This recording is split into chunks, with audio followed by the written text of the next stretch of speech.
এখন আলমারিটাকে খুলে নিলাম, আর আলমারি খুলে না আজকে ওয়েদারটা ভালোই হয়েছে বলতে গেলে, মানে দাঁড়াও।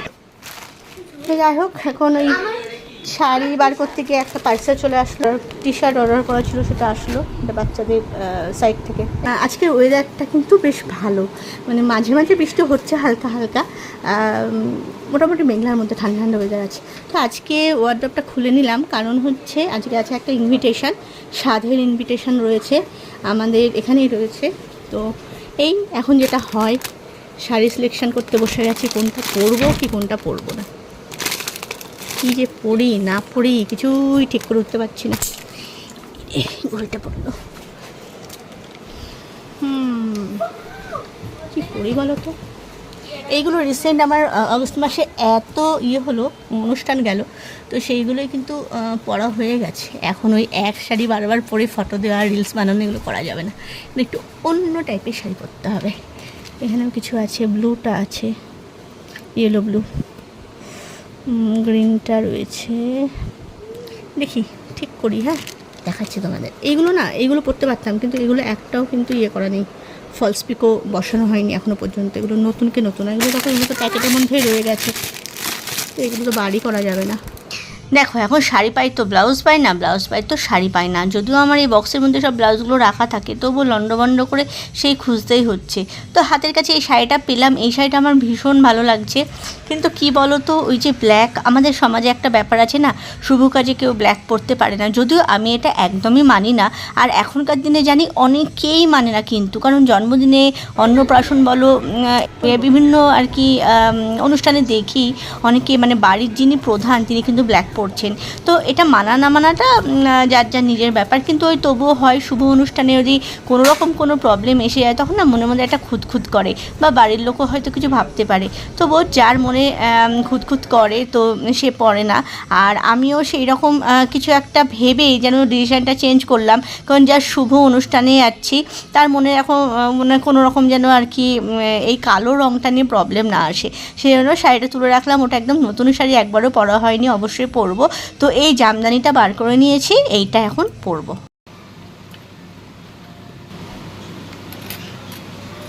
এখন রেডি হতে বসে পড়লাম, আর দুপুরের অনুষ্ঠান তো দুপুরের অনুষ্ঠানে না খুব বেশি লাউড মেকআপ, খুব বেশি আই মেকআপ এগুলো নেওয়া যায় না। পার্সোনালি এগুলো নিতে আমার খুব একটা ভালো লাগে না, সিম্পল সোবারের মধ্যে সাজতেই ভালো লাগে। হ্যাঁ, এখানে একটু হেভি অর্নামেন্টস পরার ব্যাপার থাকে, মানে সকালের দিকে দুপুরের দিকে কোনো প্রোগ্রাম থাকলে সেগুলো আগে পরে নিয়েছি। এবার হালকা টাচ আপ দেবো, একটু পাউডার পাফ তো করতেই হয়, কোথাও গেলে প্যাচ প্যাচে কালো মুখ নিয়ে তো আর কেউ যায় না। আর এই যে পাশাগুলো পরছি, এগুলো প্রচণ্ড ডিস্টার্ব করছিলো, মানে পাশাগুলো এত ভারী না যে ঠিক মতো যদি পুশ আপটা না দেওয়া হয় তাহলে পাশাগুলো পুরো কান থেকে ঝুলে পড়ে। যাই হোক, চলো এখন রেডি হয়নি, ঝটপট করে রেডি হচ্ছি। মোটামুটির মধ্যে কাজল, পাউডার এগুলো তো থাকেই। এখন দেখো, এই লিপস্টিকটা নিয়ে আমার ভীষণ প্রবলেম হয়, কোনো দিনই আমি একবারে একটা সেট চয়েস করতে পারি না, আমাকে সবসময় কম্বিনেশানে চুজ করতে হয়। তো একটা দিয়ে পছন্দ হলো না, আর একটা সেট দিয়ে আমার মনের মতো কালারটা এনেছি। আমার ম্যাক্সিমাম মেকআপ ভিডিওতেই দেখবে যে আমার এই লিপস্টিক চয়েসের ক্ষেত্রে না কখনো দুটো কখনো তিনটেও হয়ে যায়। তো আজকে না একটু টিপ পরবো, ভাবছি কী টাইপের টিপ পরবো, মানে একদম পিওর বাঙালিয়ানা আনতে গেলে না টিপটা আমার ভীষণ ভালো লাগে। বড় বড় সাইজের টিপ পাচ্ছি, কিন্তু এত বড়টা প্রথমে ইচ্ছা ছিল, দেখলাম এত বড়টা একটু বেশি বেশি হয়ে যাবে, না একটা মিডিয়ামের থেকে একটু ছোট যে শেপ, সেই শেপটা বার করে নিয়ে পরলাম। মোটামুটি এটা কিন্তু ম্যাচিং হয়েছে। তাই এবার ঝটপট রেডি হয়ে নিই, শাড়িটা ক্যাজুয়াল রাখলাম, চলো বেরিয়ে যাবো।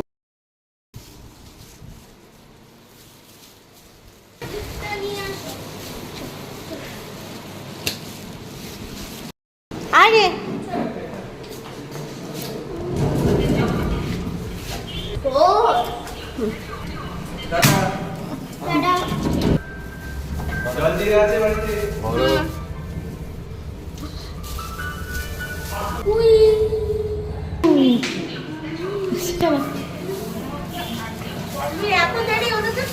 না, অনলাইন ক্লাস ছিল,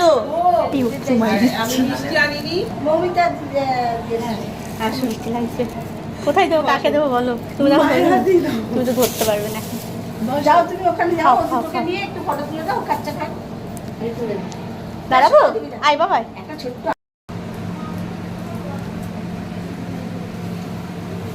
বাবাকে তাড়াতাড়ি বসিয়ে দিলাম, বাবা এবার বাইরে গিয়ে পায়খানা বাথরুম কত বড় আর মোটা সোটা গুড্ডু। হ্যাঁ বিঙ্গো বিঙ্গো বিঙ্গো নামটা পারফেক্ট।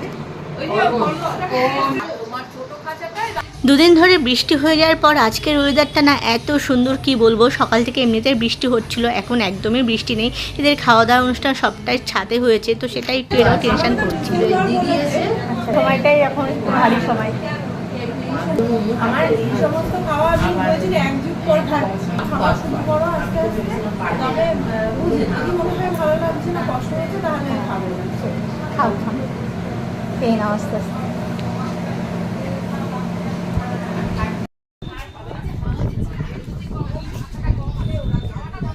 এমন অনুষ্ঠান বেশ ভালোই লাগে, একদমই বাইরে বেরোতে হলো না, মানে হাওয়াই চপ্পল পরেও কিন্তু চলে আসা যায়। কারণ এটা আমাদের অ্যাপার্টমেন্টের মধ্যেই হচ্ছে, একদম 5th ফ্লোরে যে ফ্ল্যাট আছে সেই ফ্ল্যাটেরই ওই বোনটার আজকে স্বাদ। তো টপে আর কি, টপ ফ্লোরে যেটা মানে রুফ টপে আর কি খাওয়া দাওয়ার ব্যবস্থা করা হয়েছে।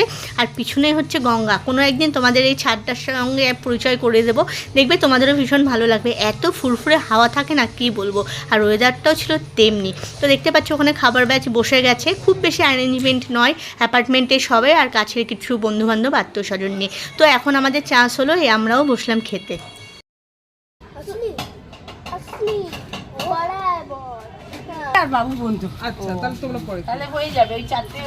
এরকম সবাই মিলে ছাদে খেতে বেশ পিকনিক পিকনিক একটা আলাদা ফিলিংস হয়, তাই না? আর পিছনেই আছে দেখতে পাচ্ছ গঙ্গা, ফুরফুরে হাওয়া দিচ্ছিল।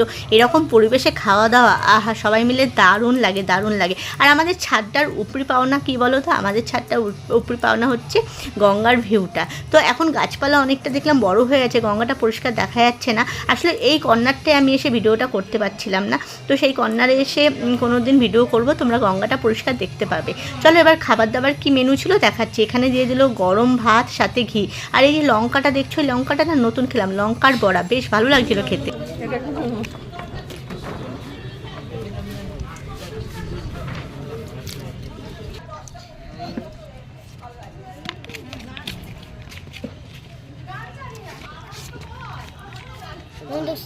আচ্ছা, গরম গরম ভাতে ঘি দিয়ে এনজয় করার পর চলে আসলো ডিরেক্ট শাক। এটা বাদাম দিয়ে শাকটা করেছিল, আর এই বাদাম দিয়ে শাকটা করলে না আমার খেতে যে কী মারাত্মক লাগে, কী বলবো। এর মধ্যে একটু লেবুও চিপে নিয়েছিলাম, বেশ ভালো লাগছিল। চলে আসলো ডাল, আর এখানে এক ধরনের আলু ভাজা দিয়েছে। দেখো ঝুরঝুরে আলু ভাজার মতো নয়, কিন্তু বেশ কুড়মুড়ে ছিল, একটু চ্যাপটা চ্যাপটা ফ্ল্যাট টাইপের আলু ভাজাগুলো করেছে, মোটাও নয়, কিন্তু বেশ ভালো খেয়েছি। এরপর চলে আসলো সেই সুস্বাদু খাবারটা, যেটা এখানকার প্রত্যেকটা মানুষই ভালো খেয়েছে, কেউ খারাপ বলেনি। এটা হচ্ছে চিংড়ির পুরভরা পটল, গোটা গোটা চিংড়ি এর মধ্যে ছিল, আর খেতে হয়েছিল অনবদ্য।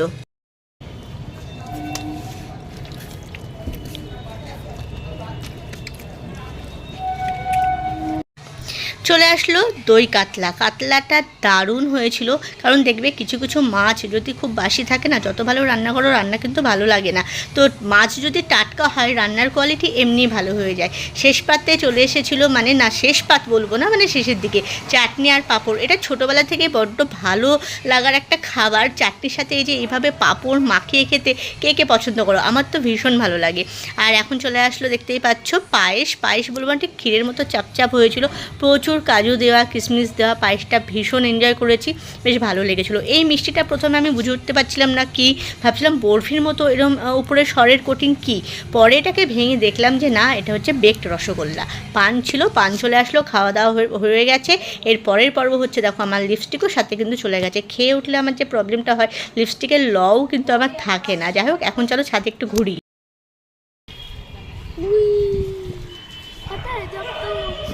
খাওয়া হয়ে আছে, অনেকক্ষণ হলো, আর এখন তো নিচে যাব না। ওয়েদারটা ফুরফুরে আর গঙ্গার ঠান্ডা ঠান্ডা হাওয়া, বেশ ভালো লাগছে। তোমাদের সঙ্গে ইচ্ছা থাকলো একদিন ছাদটা অবশ্যই শেয়ার করব, তোমাদেরও দেখাবো। আমাদের ছাদটা ভীষণ সুন্দর, মনে হয় না ছাদে এসেছি, মনে হয় একটা পার্কে বেড়াতে এসেছি।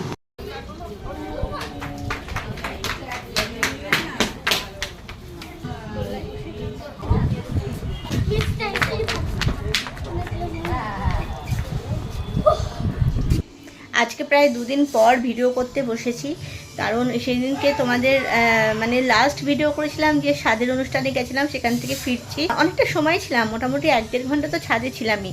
ছাদের পরিবেশটা এত ভালো লাগে না, অ্যাপার্টমেন্টের পিছনে গঙ্গার ফুরফুরে হাওয়া, সেদিনকে ওয়েদারটাও ভীষণ ভালো ছিল। তো ছাদে সবাই ঘুরছিল, আমরাও ঘুরছিলাম, ভীষণ মজা হচ্ছিল। তো সেই জন্য সবাই ছিল বলে খুব মানে আড্ডায় আর কি মারাটারা হচ্ছিলো, আমি আর নামিনি, ওখানে রিলস করেছি আর যাই হোক এনজয় করছিলাম। চলে আসার পর আর কোনো ভিডিও বানাইনি, কারণ আমার একটা মানে ইয়ে হয়ে গেছিলো, ব্যথা লেগেছিলো জোর আর কি, বুঝতে পারিনি। তো তারপর থেকে আর মানে এত যন্ত্রণা করছে, আমি আর ভিডিও অতটাও করিনি। সাজান অনুষ্ঠানে অ্যাটেন্ড করে খাওয়া দাওয়া পর্ব সেরে রিলস করে যখন নামছি, তখন ক্লাব সোলের যে দুটো গেট থাকে, তো প্রথম গেটটা খুলে বাইরের গেটটা খুলে যে বেরোবো, তো প্রথম গেটটা খুলেছি, এবার বাইরের গেটটা খুলতে গিয়ে আমার এই হাতটা না ক্লাব সোলের গেটের ভিতরে ঢুকে যায়। আর আমার সাথে একজন ছিলেন, উনি খেয়াল করেননি, উনি ফট করে গেটটাকে ঠেলে দিয়েছেন। আর আমার মানে ক্লাব সোলের যে ফাঁকগুলো থাকে তার মধ্যে আমার হাতটা ঢুকে যায়, তো উনি যে ঠেলে দিয়েছেন, আমার তখন হাতটাই চলে যাবে, খুব জোরে উনি ঠেলেননি, জাস্ট আস্তে করে ঠেলতে আমি করে চেঁচিয়ে উঠেছি। উনিও বুঝতে পারছে, হাতটা সরিয়ে দিয়েছেন। দেওয়ার সাথে সাথে কী হয়েছে, আমার এই জায়গাটা দেখো কীরকম অবস্থা, দেখতে পাচ্ছ এই জায়গাটা, আর এই যে দাদা তোমাকে দেখায়, এখান দিয়ে একটা হালকা কালশিটে পড়ে গেছিলো, তো সেই কালশিটেটা না এখন বুঝতে পারছো না, সেই কালশিটেটা অনেকটা কমে গেছে। তো এই হাতটা আটকে যাওয়াতে কি হয়েছিল, আমার এই জায়গাটা আগে থাকতে একটু ব্যথা ছিল, এখানটা আমার একবার পড়ে গেছিলাম, তো পড়ে যাওয়ার পর না জায়গাটা ফুলে গেছিলো, হোমিওপ্যাথি ওষুধ খেয়েছিলাম, সেটা বসে গেছিলো, তো আবার মাঝখানে হোমিওপ্যাথিতে ওষুধটাকে বন্ধ করে দেওয়াতে আবার এটা আস্তে আস্তে উঠছিল। তো এটা এমন কোনো প্রবলেম কিছু করতো না। যখন হোমিওপ্যাথি প্রথম দিকে এটা খুব পেন হতো, মানে আমি আমার ঠিক বিয়ের দুদিন আগে, হ্যাঁ বিয়ের দুদিন আগে আমি আচমকা বস থেকে পিছনে পড়ে যাওয়াতে আমার হাতটা না মুচকে যায়, মোটামুটি 4-5 ঘন্টা পর দেখছি আস্তে আস্তে হাতটা ফুলে যাচ্ছিলো। তো ওই ব্যথা ছিল, পেন কিলার খাওয়া, এই এটা ওটা লাগানো, এই করতে করতে কমে গেছিলো। তার মাঝখানে পর গিয়ে এরকম একটুখানি উঁচু মতো হয়ে গেছিলো, সেইটাই হোমিওপ্যাথি ট্রিটমেন্ট করতে করতে মোটামুটি আমার কমে গেছিলো একদম। তারপর মাঝখানে বন্ধ করে দিয়েছিলাম, তো আবার এরকম হয়। তো ওই প্রথম অবস্থা খুব পেন হতো বলেই না ওষুধটা আমি খেতাম, মানে পেনটা সহ্য করতে পারতাম না বলে পুরো হাতটা টাটাতো। তো তারপরে কি হয়েছে, ব্যথা একদমই নেই, কিন্তু এই ফোলা ভাবটা আবার আস্তে আস্তে এসছে। তো সেই জন্য আমি ব্যথাটা নেই বলে না অতটা কেয়ার করি না, বা নতুন করে আর অত যে ট্রিটমেন্টের মধ্যে দিয়ে যাবো তা নয়। তো একটু কেমন একটা অবস্ট্রাকশান লাগে বলে ঘড়ি পরলে, এখানে রিস্ট ওয়াচ পরলে না এখানটা একটু বাধো লাগে, তার জন্য আবার অল্প বিস্তর মানে হোমিওপ্যাথি ওষুধ খাওয়া শুরু করেছিলাম, কন্টিনিউ করছি। তো এই জায়গাটা গিয়ে মানে ওই গেটের ফাঁকে আটকে যাওয়াতে ভীষণ জোরে লেগেছে, প্রচণ্ড ব্যথা হচ্ছে। আমি সেদিনকে ব্যথাটা বুঝিনি, সেদিনকে মোটামুটি রাতের পর থেকে না হাতটা ব্যথা হওয়া শুরু হলো। আমি অতটা বুঝতে পারছি না কেন আবার ব্যথা মানে তীব্র ব্যথা, মানে এই আঙুল বলো, এই রিস্টটা বলো, আমি একদম রিস্টটা এরকম করতে পারছি না, রিস্টটা দিয়ে আমি প্রেশার দিয়ে কিছু করতে পারছি না, এত ব্যথা হচ্ছিল না। মানে এই হাতে যে কিছু ধরবো, একটা সামান্য মানে আমরা এই মোবাইলটা যদি এই হাতে ধরি না, হাতটা একটু করে কাঁপছিল, মানে পেনের জন্য। তারপর তো ওই পেন কিলার খেলাম, এখানে একটা ওই থ্রম্বোফব জেল লাগালাম, তো লাগানোর পর মোটামুটি ঠিকই ছিল, আইস দিলাম ঠিকই ছিল, কিন্তু পেনটা কমছে না, মানে মাঝে মাঝে না টাটাচ্ছে, আর ওই পেনটা আস্তে আস্তে পুরো হাতটা হচ্ছে। তো এই নিয়ে মানে কিছুদিন আগে ভুগেছিলাম আমার এই হাতটায়, ব্যাডমিন্টন খেলতে গিয়ে পিকনিকে কোনোভাবে মোচ লেগে গেছিলো, 15টা দিন ভুগেছিলাম। তার জন্য আমাকে কি টেস্টের মধ্যে দিয়ে যেতে হয়, আল্ট্রাসাউন্ড, এক্সরে, ডিজিটাল এক্সরে সব কিছু করতে হয়েছে, ব্লাড টেস্টে তো এক গাদা করতে হয়েছিল, কিছুই পাইনি। তারপর দেখলো যে চোট লেগেছে, একটা হালকা চোট লেগেছে। যাই হোক, তো সেই আমার চিন্তা হচ্ছে আবার এই হাতটা নিয়ে না ভুগি, তো এই হাত নিয়ে আর বিশেষ কিছু প্রেশারও দেওয়া হয়নি, বিশেষ একটা কিছু আমার ভিডিও তো দূরের কথা, এডিটিং করতে গেলে তো আমার ফোনটা ধরে এডিট করতে হবে, তো এই হাতটা খুব রেস্টে রেখেছিলাম। এখন ব্যথাটা অনেকটা কমেছে, ফোলাটা একটু দেখো বোঝা যাচ্ছে, দেখতে পাচ্ছ, তো এই ফোলাটা কমে গেলে আশা করি হয়তো পুরো পেনটা রিলিফ পাবো। অলরেডি একটা ওষুধ খাচ্ছি, হোমিওপ্যাথি ওষুধ আবার শুরু করেছি, তার জন্য মানে আমার পেনটা গিয়ে কমেছে। তো এই ইনসিডেন্টটা হওয়ার জন্য না আমি ভিডিও দুদিন ধরে আর দিইনি। আর সব কিছু আনন্দ শেষে যদি এরকম একটা ব্যথাটা লেগে যায়, দেখবে পুরো মুডটাই কেমন অফ হয়ে যায়, তাই না? সেদিনকে সত্যি ভীষণ মজা করেছিলাম, যাদের অনুষ্ঠানে গেছিলাম। আর উডবি মাদারের জন্য অনেক গুড উইশেস থাকলো আমাদের এই অ্যাপার্টমেন্টে। তো এখন অপেক্ষায় আছি ছোট্ট বেবি যেই আসুক, সুস্থ মতো আসুক, তাকে দেখার জন্য। যাই চলো, আজকে ব্লগটা এইটুকু শেষ করে দিলাম। আর কতটা কি হয়েছে আমি জানি না, এখন 2 দিন পর এডিটিংয়ে বসবো, ঠিক আছে? চলো ভাই, পরের ভিডিওতে আসছি খুব তাড়াতাড়ি।